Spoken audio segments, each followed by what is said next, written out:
போல அந்த ஊர்ல ஊழியம் செய்கிற பாஸ்டர் అమ్మ ஊழியக்காருக்காக நன்றி செலுத்துகிறேன்.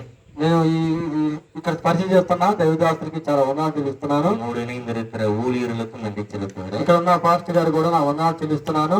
வந்திருக்கிறவங்க எல்லாருக்காகவும் ஆண்டவருக்கு நன்றி செலுத்துகிறேன். నేను వచ్చిన మీ అందరికి కూడా వందనాలు చెల్లిస్తాను. ప్రభు నామమున వందనాలు చెల్లిస్తున్నాను. நம்ம ஒரு வசனத்தை வாசித்து ஆண்டவருடைய வார்த்தைக்கு நேரம் கடந்து செல்லலாம். మనం వాక్యాన్ని చదువుకొని దేవుని వాక్యం ముందు వెళ్దాం. எபேசியர் 4ஆம் அதிகாரம். ఎఫెసీయుల రాసిన పత్రిక 4వ అధ్యాయము வசனம் 22.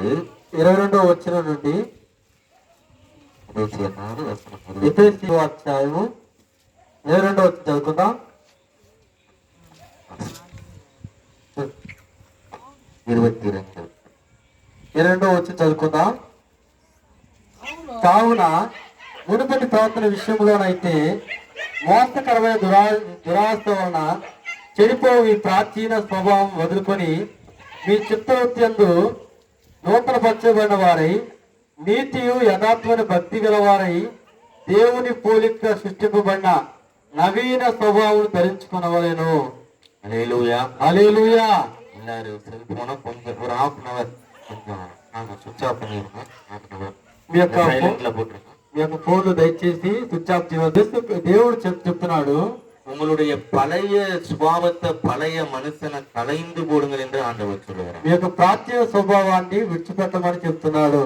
ஏன்னா அன்னைக்கு நம்ம இயேசு கிறிஸ்துவை ஏற்றுக்கொண்டனா ఈ రోజు మన యేసుక్రీస్తు తెలుసుకున్న మనము புதிய மனுஷனாக புதிய மனுஷியாக இருக்கிறோம். మనందరూ కూడా నవీన స్వభావం కలిగి ఉన్నాము. அப்ப பழைய மனுஷனை பழைய சுபாவத்தை பழைய காரியத்தை ஆண்டவர் கலைந்து போடணும் விரும்புகிறார். పాత జీవితం నుంచి విడిపించబడాలని అనుకున్నాడు. இயேசு கிறிஸ்துவை நாம் ஏற்றுக்கொண்டதனுடைய அடையாளம் యేసుక్రీస్తుని మనం తెలుసుకున్నామని ఎలా అంటే பழைய மனுஷன் அப்படியே சுமக்கிறதுக்காக அல்ல, మనం ప్రాచీన స్వభావాన్ని అలాగే విడిచిపెట్టం కాదు, பழைய குணத்தை சுமக்கிறதுக்காக அல்ல, మరి ఆ ప్రాచీన స్వభావాన్ని కూడా విడిచిపెట్టాలి. ஒரு புதிய மனுஷனை தரித்து கொள்ள வேண்டும் என்று ஆண்டவர் விரும்புகிறார். నవీన స్వభావాన్ని తెలుసుకోవాలని అనుకుంటున్నాను. நான் ఆండవரை ஏற்றுக்கொண்டு பல வருடம் ஆகிறது.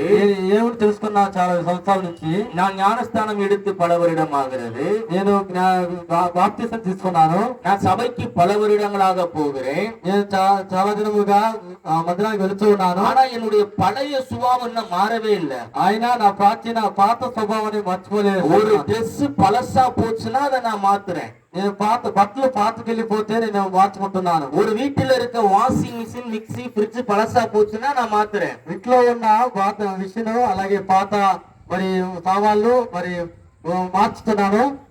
ஆனா என்னுடைய சரீரமாகிய இந்த ஆண்டவருடைய ஆலயத்தை நான் மாத்தாம தான் இருக்கேன். ఆయన నా హృదయం నా శరీరం నా హృదయాన్ని నేను మార్చుకోలేకపోతున్నాను. ஆண்டவர் இன்றைக்கு விரும்புகிற ஒரு காரியம், దేవుడు అనుకుంటున్న విషయం ఏంటంటే நீங்க பழைய மனிதனை கலைந்து போடுங்கள் என்று சொல்ல